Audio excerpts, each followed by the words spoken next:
Dear friends, myself Ramesh Umate. Ramesh Umate is Science for Students. Welcome all of you for this YouTube channel. And dear friends, we are today the start one new topic here. मित्रांनो, तुमच्यासाठी या नवीन academic इयरसाठी 10वीच्या विद्यार्थ्यांसाठी semi इंग्लिशच्या विद्यार्थ्यांसाठी gravitation हे topic तुमच्यासाठी घेऊन येत आहे. It belongs to science first and the very interesting topic that is gravitation. So students, we are start here. What exactly gravitation? Which are the main concepts are here? All these things we are discussing one by one. The important parts from these topics are gravitation, circular motion and centripetal force, Kepler's law, after the Newton's universal of gravitation, acceleration due to gravity, free fall, and finally we are discussing escape velocity. So dear friends, let us start a few questions here. What are the effects of force acting on an object? This is from Can You Recall? Which are the forces acting on an object? Dear friends, there are different forces effect of force acting on object. For example, if the object is in motion, if you apply the force, it is coming to motion. If it is motion, already object is in motion, and you apply the brake, it comes to rest. If there is an object, you have to apply the force, it can be changed its size and shape. So many effects of force acting on an object. What types of forces are you familiar with? Which are the different forces are there? And we know very well, there are electromagnetic force as well as different types of forces are there. Gravitational force as well as nuclear force. So many forces are there. And the third question, what do you know about gravitational force? Everybody know very well that gravitational force is a universal force. Gravitational force is a universal force which acts between any two objects in the universe. In the universe, या जगातील कुठल्याही दोन वस्तूवर, universe मध्ये म्हणजे विश्वामध्ये, means all planets, everywhere, any two objects are there, definitely gravitational force acts on it. So simply these are the questions. So now dear friends, we are moving towards gravitation. Exactly what is mean by gravitation? So gravitation, it is one of the phenomena. What is the mean of phenomena? It is a naturally occurring नैसर्गिक घटना म्हणजेच phenomena, and this phenomena discovered by Sir Isaac Newton, everyone know. And what about the story? The story that he discovered that he was sitting on the apple tree, and that apple fall from a tree on the ground. He wondered why all the apples fall vertically downward. Why not an angle to the vertical? Why they are not falling on the horizontal ways? ते खालीच का पडतायत? असे horizontal का जात नाही? हे त्याला प्रश्न पडले. And after so much thought, he came to conclusion, the earth must be attracting apple towards itself. नंतर फार वेळा त्याला अभ्यास केल्यानंतर लक्षात आलं, every object attracting or apple attracting towards itself, and the attractive force must be directed towards the center of earth. त्याच्या लक्षात आलं, एक कुठला तरी फोर्स पृथ्वीमध्ये आहे, तो प्रत्येक वस्तूला खाली खेचतोय and it's directed toward the center of the earth. आणि ते सेंटर मध्ये आहे त्याच्या लक्षात आलं, and the direction from the apple on the tree to the center of earth is vertical direction. जे डायरेक्शन आहे ऍपलचं खाली पडण्याचं ते काय आहे? वर्टिकल डाउनवर्ड डायरेक्शन आहे.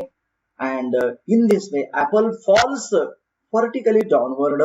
तर अशा रीतीने ते ऍपल vertically downwardच खाली गेलं, because at the center something is there. ते काय आहे ते आपण बघणार आहे. and while we are observing the figure in the given picture, what happened here? The force of an apple on the tree is toward the center of the earth. बघा, जे force आहे, बल आहे apple were on the tree कोणाकडे आहे तर toward the centre of the earth आहे, म्हणजेच perpendicular from the position of the surface of the earth. Perpendicular याचा अर्थ लंब. तुम्ही पाहत असाल त्या ऍपल खाली पडताना परपेंडिक्युलर पडतो, लंब पडतोय. लंब म्हणजे सरळ 90 अंशाचा कोन होतो. It's making 90 degree. While in case of falling apple, is it possible in case of moon? मूनच्या बाबतीत सुद्धा असंच घडतं का? The gravitational force acts on the earth by on the moon. If the distance is maximum than the apple पेक्षा moon फार दूरवर आहे, त्याच्यावर सुद्धा आपला होतो का? त्याचा त्याने अभ्यास करायला सुरुवात केलं. And Newton thought if the force of the gravitation acts on apple on the tree, definitely it is also applied on any object. For example, moon or different types of planets are there. Everywhere this force should be applied. हे force सगळीकडे apply होतो हे त्याच्या लक्षात आलं. तर इथे तुमच्या समोर फिगर मध्ये दिसतं फॉलिंग ऍपल आहे, त्याचबरोबर मून आहे. मूनवर सुद्धा ग्रॅव्हिटेशनल फोर्स अप्लाय झालेला आहे. Okay, so concept of gravitational force and gravitational force between earth as well as the moon. So here dear friends, before that move towards we are discussing about force and motion. तुमच्या समोर last इयरला झालेले 3 laws आहेत, Newton's laws of motion. So very interesting laws. So just we are discussing one by one here. The first law, that is an object continues to remains rest, an object continues to remains at rest or in a state of uniform motion along a straight line unless an external unbalanced force acts on it. So what is Newton's first law? Newton's first law काय सांगतो? एखादी वस्तू जर ती स्थिर असेल तर स्थिरच राहायचा प्रयत्न करते, आणि जर ती मोशन मध्ये असेल तर ती मोशन मध्येच राहायचा प्रयत्न करते जोपर्यंत अनबॅलन्स्ड एक्सटर्नल फोर्स आपण ऍक्ट करत नाही. तर हे किंवा एनर्शियाचा जो लॉ आहे तो अप्लाय होतो न्यूटन्स फर्स्ट लॉला. तर कुठलीही वस्तू स्थिर असेल तर स्थिरच राहायचा प्रयत्न करते, आणि जर त्याला मोशन मध्ये असेल तर ते मोशन मध्येच राहावंसं वाटतं. एक्झाम्पल भरपूर आहे. सेकंड लॉ काय सांगतो Newton's? What about Newton second law of motion? The rate of change of momentum p, that is rate of change of momentum, is proportional to the applied force. तो कुणाशी proportional असतो? applied force, and the change of momentum occurs in the direction of force. तुम्ही ज्या दिशेला force apply केला त्याच दिशेला momentum दाखवतो, आणि त्याला डायरेक्टली प्रोपोर्शनल असतो. मोमेंटम म्हणजे संवेग. तुम्ही संवेग जास्त असेल तर मोमेंटम जास्त असतो, आणि संवेग कमी असेल तर तुमचा मोमेंटम कमी असतो. So this is the second law of Newton's. And third law is very interesting. Every action force has an equal and opposite reaction force which act simultaneously. If there is action force, definitely what happen? Opposite reaction is force applied. Rocket launching is based on that Newton's third law. So these are interesting facts we are just discussing here. So dear friends, we are move towards, आपण आता पुढे जातोय. पुढे जात असताना आपण बघूया. So dear friends, we are now discussing circular motion and centripetal force. आपण आता सर्क्युलर मोशन आणि सेंट्रिपिटल फोर्स म्हणजे काय पाहणार आहे. So for that one there is an activity when we are observing a figure, that is we look toward the figure and one video is there. पाहू शकतो आपण. tie a stone to one end of the string, take other end in your hand, so rotate the string to stone, move along the circle. तुम्ही त्याला बरोबर circle मध्ये काय करायचं आहे? फेरे मारायचे आहेत त्या स्टोनला. Are you applying any force on the stone? Definitely there is a force. त्याच्यावर कुठला फोर्स लावलेला आहे का? त्याच्यावर फोर्स आहे. In which direction is this force acting? कुठल्या डायरेक्शन मध्ये तो फोर्स चालू आहे? How will you stop the force from acting? आणि तुम्हाला तो फोर्स कसं थांबवायचा आहे? And what will be the effect on the stone? आणि त्या स्टोनवर त्याचा काय परिणाम होणार आहे? ह्या प्रश्नांची उत्तर आपण शोधू.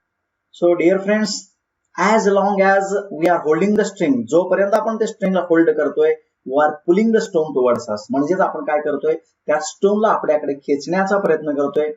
Means toward the centre of the circle. म्हणजेच आपण काय करतो? तो सेंटरला, कोणाच्या सर्कलच्या सेंटरकडे आपण खेचत असतो. And applying a force towards it, आणि त्याच्यावर आपण फोर्स अप्लाय करत असतो.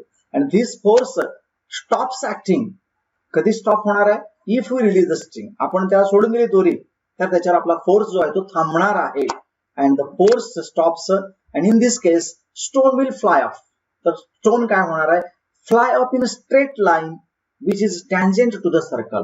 तर ते जे फोर्स आहे ते स्टोन आहे त्या दोरीच्या ज्या सर्कलची दिशा आहे त्याला तो टँजेन्शियली बाहेर पडेल. टँजंट म्हणजे परपेंडिक्युलर मधून तो बाहेर पडेल आपण पाहत आहोत इथं. And you know very well the direction of its velocity instant of the time. त्यावेळी त्याचं जे व्हेलॉसिटी आहे instant of the time. And you may recall that you perform the similar activity if in case of 5 rupees coin kept on circular disc. तुम्ही एका सर्क्युलर डिस्कवर 5 रुपयाची coin ठेवला and the force of any object moving on that coin will fly off. ते coin काय होणार आहे, फ्लाय ऑफ होणार आहे टँजेन्शियली. तर टँजेन्शियली ते फ्लाय ऑफ होत असतं. तर तेच आपण सर्क्युलर मोशन म्हणतोय. आणि what about centripetal force. Centripetal force साठी आपण आकृती पाहतोय बी मध्ये. The force act on any object. Force कुठलाही force act on any object along a circle and it's directed toward the center of the circle. पहा, the force act on any object. त्या कुठल्याही वस्तूवर जर force apply होत असेल तर काय होत असतं, it directed toward the centre of circle. ते सेंटरकडे खेचत असतं. This is called as centripetal force. So simply centripetal force म्हणजे लक्षात घ्या सेंटर सिकिंग और सेंटर अट्रॅक्टिंग. सेंटरला अट्रॅक्ट होणारा फोर्स म्हणजे सेंट्रिपिटल फोर्स आहे. सो सेंट्रिपिटल फोर्स कशाला म्हणता येतं, the force acts on any object moving in a circle and it is directed toward the center of the circle is called a centripetal force. Simply it is called as a center seeking force असं म्हणतो आपण. तर त्याचबरोबर you know very well that is moon. It is a natural satellite of the earth. It is also goes round along a definite orbit around the sun, around the earth. आपल्या पृथ्वीभोवती continuously ते कसं फिरत असतो, natural satellite आहे, एक particular orbit मध्ये फिरत असतं तुम्हाला सगळ्यांनाच माहित आहे. And the direction of moon, motion of the moon, जे डायरेक्शन आहे त्या मूनचं as well as it speed constantly changes during the motion. प्रत्येक मोशनला त्याचं काय बदलत असतं, स्पीड बदलत असतो आणि मोशन बदलत असतो. And you know very well, do you think some force is constantly acting on the moon. त्या मूनवर कुठला तरी फोर्स ऍक्ट करत असतो. That force is called a centripetal force. आणि तो फोर्स कुठला आहे तर सेंट्रिपिटल फोर्स आहे. अँड सेम वे हे कोणाबाबतीत घडतं, other planets in the solar system. आपल्या सोलर सिस्टीम मध्ये सगळे planets revolving around the sun due to that centripetal force. Sun is the centre and in between them there is definitely one force. त्याच्यामध्ये सुद्धा एक force आहे. Okay, so all these things we are to clear here. आता लक्षात आलं असेल centripetal म्हणजे सेंटरकडे attract होणारा आणि सर्क्युलर म्हणजे जोपर्यंत when we applying the force that's it continuously in the circular orbit. So here dear friends we are discussing one important concept and after then we are move towards the very important part of this topic that is Kepler's law. तर आपण Kepler's law कडे बघतोय, planetary मोशनच्या संदर्भात आहे. And असं सांगितलं जातं की planetary motion had observed by astronomers in ancient time. फार जुन्या काळापासून ही प्रथा आहे. बिफोर गॅलिलिओच्या पूर्वी ऑब्झर्वेशन जे करायचे all made by naked eyes, उघड्या डोळ्यांनी. There were no experimental material and by the 16th century lot of data were available about planetary position as well as motion. 16 शतकात ते थोडंफार माहीत झालं. And the Johns Kepler studied this data. त्या डाटाचा अभ्यास कोणी केला, जॉन्स केपलरने केलेला आहे. And he noticed that without any experimental material just by naked eye and with the help of all these material, त्या मटेरियलच्या सहाय्याने त्यांनी सांगितलं some laws. त्या लॉजनाच काय म्हणतो आपण, Kepler's planetary laws of motion. And he explained 3 laws. आणि त्यांनी 3 लॉज सांगितलेले. ते 3 लॉज बघूया. त्याच्या अगोदरच आपण पाहणार आहे पहिल्यांदा एक कन्सेप्ट आहे तुमच्या समोर डू यू नो मध्ये. परपेंडिक्युलर कशाला म्हणतात, इलिप्स माहितीये तुम्हाला, सर्कलच्या ऐवजी ellipse. Circle has only one centre but ellipse have 2 focus. त्याला 2 फोकस असतात. तर आपण इथं पाहतोय त्याच्यामध्ये काय आहे पहा, the sum of the distance of 2 focal point from every point on the curve is always constant. म्हणजेच काय, सपोज यू ड्रॉ AF1, ए पासून एका फोकसला आणि ए पासूनच F2 ला दुसऱ्या फोकसला डिस्टन्स आपण स्ट्रेट लाईन काढलं तर AF1 प्लस AF2 याचं डिस्टन्स हे नेहमी, समजा बी पासून तुम्ही BF1 and BF2 draw straight line, that is addition is always equal. Suppose the third one point is there, C point, CF1 plus CF2 is also equal, that is the perpendicular. त्यालाच आपण काय म्हणतो, perpendicular असं म्हणतो. So dear friends, very important laws. These are asking for 3 marks, sometimes any one marks. So very important, you have to pay attention on this one. So first one law काय सांगतो पहा, the orbit of a planet is ellipse with the sun at one of the foci. म्हणजेच काय, जर त्या प्लॅनेटचं orbit कसं असेल, elliptical असेल, means it is revolving in elliptical orbit, then definitely काय असणार आहे, sun at one of the foci. तेव्हा सन हा काय असतो, आउट ऑफ एनी 2 फोसाय, एका फोसायला असतोच. It must be at one of the foci. So orbit of planet is in ellipse with at sun one of at the foci. When we are observing this figure, आपल्या लक्षात येत असेल पहा, elliptical orbit मध्ये revolve होत असताना पहा त्याचं कसं काय बदलत आहे. तर वन ऑफ फोसायला तो असतो. अँड सेकंड लॉ कडे आपण येतो आता मित्रांनो. केपलर सेकंड काय सांगतो, it is related to areas. पहा तुम्हाला दिसत असेल या याच्यामध्ये जेएफ मध्ये the line joining the planet and the sun strips equal areas in equal interval of time. लाईनच्या संदर्भात आहे. Suppose there is a A planet A, S this is a distance, it is go to be. तो कुठे गेलेला आहे, बी या ठिकाणी गेलेला आहे प्लॅनेट. तो one planet is there that is at now point A, it is goes to B, whatever distance covered that is okay. And after then sometimes it is go at C to D that area, and after sometime goes to E to F that distance, that area are 3 different areas. जेव्हा तो सन ज्या जवळ असतो तो fast जातो, वेगात जातो, perihelion म्हणतो आपण त्याला. आणि जर तो सूर्यापासून दूर असेल तर तो अपेलियन म्हणतो, हळू जात असतो. बट त्यांची एरियाज हा ते कव्हर करत असतात. पहा, तर तिथे ए बी सी डी आणि ई एफ ने जे कव्हर केलेलं डिस्टन्स आहे त्याच्यामुळे जे एरियाज तयार झालेला आहे that is equal. So once again I am repeating, the line joining the planet and the sun sweeps equal areas in equal interval of time. Equal area तर आहेच आणि इक्वल इंटरवल ऑफ टाइम सुद्धा असतो. So here we are observing that one. So AB and CD are distance covered by the planet in equal time, and also CD as well as EF, all these three is having equal area. So area ASB, CSD and EFS are all equal. हे सगळे तीनच area समान आहेत. आणि त्यानंतर आपण जातो तिसऱ्या लॉज कडे, Kepler's third law, very important one. It is related to around revolution. रिव्होल्यूशनच्या संदर्भात आहे. सूर्याच्या भोवती सगळे प्लॅनेट्स रिव्हॉल्व करत असतात, त्याच्या संदर्भात आहे. The square of its period of revolution around the sun is directly proportional to the cube of mean distance of the planet from the sun. पहा परत एकदा, the square of its period of revolution around the sun is directly proportional to the cube of mean distance of a planet from the sun. म्हणजेच काय, समजा one sun is there, around there are 2 or 3 planets, 2-3 planet फेऱ्या मारतायत. तर त्या सगळ्यांचं जे फिरण्याचा कालावधी आहे, लक्षात घ्या, फिरण्याचा कालावधी आहे तो कालावधी आणि त्यांचा जो स्पीड आहे ते दोन्हीही काय असतात, म्हणजे कालावधी किती वेळा ते फेरी पूर्ण करतात. In case of earth, in 1 year we complete the 1 revolution around the sun, बरोबर. आणि त्याचं डिस्टन्स कोणापासूनचं, it is from a sun, sun पासूनचं अंतर. हे दोन्ही एकमेकांचे कसे असतात, square of period of revolution is directly proportional to cube of its mean distance. म्हणजेच त्याचं जे पिरियड ऑफ रिव्होल्यूशन आहे त्याचा वर्ग केला तर ते वर्ग कुणाशी डायरेक्टली प्रोपोर्शनल आहे, त्याचं जे डिस्टन्स आहे कुणापासूनचं, सन पासूनचं, त्याचं क्यूब सी डायरेक्टली प्रोपोर्शनल असतो. Means it is, if it is increase in square then the distance is increase in cube. हे नेहमी कॉन्स्टंट असतं. It is not only for earth, all the planets when you have to draw chart, definitely everyone is constant. प्रत्येकाचा ratio हा सेमच येत असतो. तुम्ही check करू शकता, नेटवर उपलब्ध माहिती आहे तुम्हाला. काय करायचं तुम्हाला, पृथ्वीला लागणारा वेळ, पृथ्वीला 1 वर्ष म्हणजे 365 दिवस, आणि त्याचा डिस्टन्स किती सन पासून ते काढा, त्या दोघांचा रेशो काढायचा, स्क्वेअर करा, पिरियड ऑफ रिव्होल्यूशनचा स्क्वेअर करा आणि आर डिस्टन्सचे क्यूब करा आणि त्याचं डिव्हिजन काढा, के येतं तेवढं लिहून टाका. नंबर 1 द्या.